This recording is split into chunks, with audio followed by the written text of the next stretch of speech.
തൊണ്ടയിലെ ശസ്ത്രക്രിയയ്ക്ക് വിധേയനായ കണ്ണൂർ കണ്ണാടിപ്പറമ്പിലെ 17-കാരൻ മരിച്ചതിൽ നടപടി ആവശ്യപ്പെട്ട് കുടുംബം രംഗത്ത്. ഡോക്ടറുടെ അനാസ്ഥ കാരണമാണ് വിദ്യാർത്ഥി മരിച്ചതെന്നാണ് കുടുംബത്തിന്റെ ആരോപണം. രക്തസ്രാവത്തെ തുടർന്നാണ് കഴിഞ്ഞ ജൂലൈയിൽ കണ്ണാടിപ്പറമ്പ് സ്വദേശി സൂര്യജിത്ത് മരിച്ചത്. അതേസമയം ചികിത്സാ പിഴവ് ഉണ്ടായിട്ടില്ല എന്നാണ് ഡോക്ടർ നൽകുന്ന വിശദീകരണം. ഇത് എൻ്റെ മോൻ 17 വയസ്സ് വരെ ഒരു അച്ഛൻ്റെയും അമ്മേൻ്റെയും പ്രതീക്ഷയല്ലേ ഒരു മോൻ ഇത്രയും വളർത്തി വലുതാക്കിയിട്ട് ഇങ്ങനെ ആവുകയെന്ന് പറഞ്ഞത്.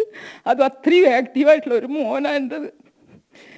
എന്നിട്ടും അവര് നമ്മളെ മോൻ ഒരു തിരിഞ്ഞു നോക്കാത്തത് പോലെയുള്ള ഇതാ കാണിച്ചത്. ഈ കഴിഞ്ഞ ജൂലൈ 17-നായിരുന്നു സൂര്യജിത്തിനെ കണ്ണൂരിലെ സ്വകാര്യ ക്ലിനിക്കിൽ ടോൺസിലൈറ്റിസിന്റെ ശസ്ത്രക്രിയയ്ക്ക് വിധേയനാക്കിയത്. ശസ്ത്രക്രിയ കഴിഞ്ഞ് 2-ാം ദിവസം കുട്ടിയുടെ വായിൽ നിന്ന് രക്തം വന്നു. ഡോക്ടറുടെ നിർദ്ദേശത്തെ തുടർന്ന് ഐസ് കട്ട വെച്ച് തണുപ്പിച്ചു. ഇതോടെ രക്തം വരുന്നത് നിലയ്ക്കുകയും ചെയ്തു. പിറ്റേ ദിവസം രാത്രി 12 മണിയോടെ കുട്ടി വീണ്ടും രക്തം ഛർദ്ദിച്ചുവെന്ന് സൂര്യജിത്തിന്റെ അമ്മ പറയുന്നു. തുടർന്ന് കണ്ണൂരിലെ സ്വകാര്യ ആശുപത്രിയിൽ പ്രവേശിപ്പിക്കുകയും ചെയ്തു. ജൂലൈ 23-ന് രാവിലെ കുട്ടി മരണപ്പെട്ടു. ഇങ്ങനെ ബ്ലഡ് ഛർദ്ദിക്കാൻ തുടങ്ങി.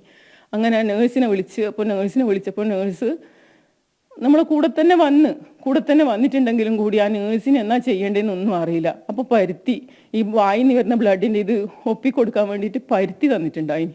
എന്നിട്ട് നമ്മളെ കൂടെ തന്നെ നിന്ന് പിന്നെ വീണ്ടും ഛർദ്ദിക്കുമ്പോൾ നമ്മൾ ഡോക്ടറെ വിളിക്കാൻ പറഞ്ഞപ്പോൾ ഡോക്ടർ വിളിച്ചിനോ ഒന്നും അറിയില്ല. അത് ഇങ്ങനെ ഉണ്ടാവുന്ന ഡോക്ടർ പറഞ്ഞത് അത് ഉള്ളിലേക്ക് പോയ ബ്ലഡ് പുറത്തേക്ക് വരുന്നത്, വയറിലേക്ക് എത്തിയ ബ്ലഡ് പുറത്തേക്ക് വരുന്നതാണെന്നാണ് ഡോക്ടർ പറഞ്ഞിനി. അതുകൊണ്ട് അങ്ങനെ ഉണ്ടാവും, നിങ്ങൾ കമിഴ്ന്ന് കടന്നിട്ട് എങ്ങനെ ആക്കി. അങ്ങനെ നമ്മൾ ഒരു 2-3 ട്രേയോളം ബ്ലഡാണ് ഇതിലേക്ക് കളഞ്ഞത്. ശസ്ത്രക്രിയയിലെ പിഴവും ഡോക്ടറുടെ അനാസ്ഥയും കാരണമാണ് സൂര്യജിത്ത് മരിച്ചതെന്നാണ് കുടുംബത്തിന്റെ പരാതി. ശസ്ത്രക്രിയയ്ക്ക് ശേഷമുണ്ടായ മുറിവും രക്തസ്രാവവുമാണ് മരണകാരണമെന്ന് പോസ്റ്റ്മോർട്ടം റിപ്പോർട്ടിലും പറയുന്നു.